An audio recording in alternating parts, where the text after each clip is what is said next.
Ce dimanche est le dimanche de la miséricorde. L'Évangile s'ouvre par cette parole de Jésus, « La paix soit avec vous ». Ce n'est pas qu'une bonne parole à usage de la célébration eucharistique, suivie ou non d'un geste que l'on appelle geste de la paix, et parfois ce qui suscite une joyeuse pagaille, entre amis plutôt.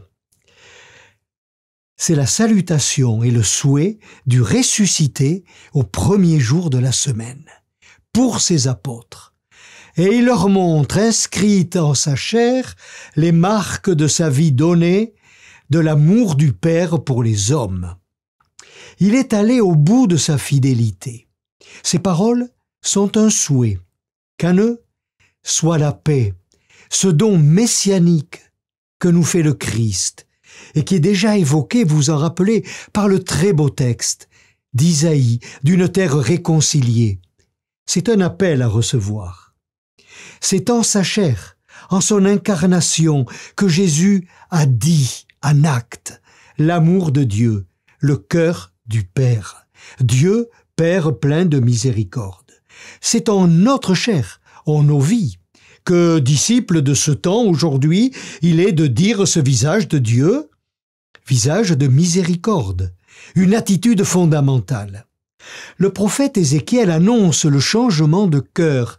Rappelez-vous, la veillée pascale, cette belle lecture, « J'ôterai de votre cœur, de votre chair, le cœur de pierre, et je vous donnerai un cœur de chair. » Ce cœur de chair, c'est celui de Jésus qui en est le modèle.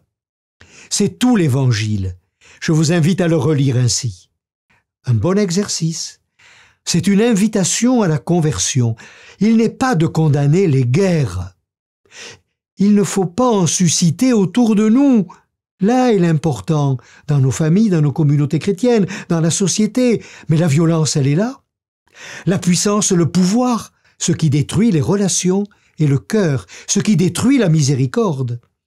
La bonne nouvelle de la résurrection de Jésus, appelant à ressusciter, suscite évidemment des résistances. Chez les apôtres, chez Thomas, qui en est un bel exemple, la miséricorde est force de résurrection. Pour l'accueillir et en témoigner, Jésus promet cette force de l'Esprit Saint. Je ne vous laisse pas seul. Et le pardon exprime bien cette force. C'est une belle mission pour l'Église d'en être témoin et de la mettre en œuvre.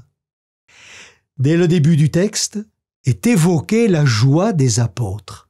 Et bien que cette joie de servir un tel projet de Dieu pour le monde soit en nos cœurs et là où nous vivons.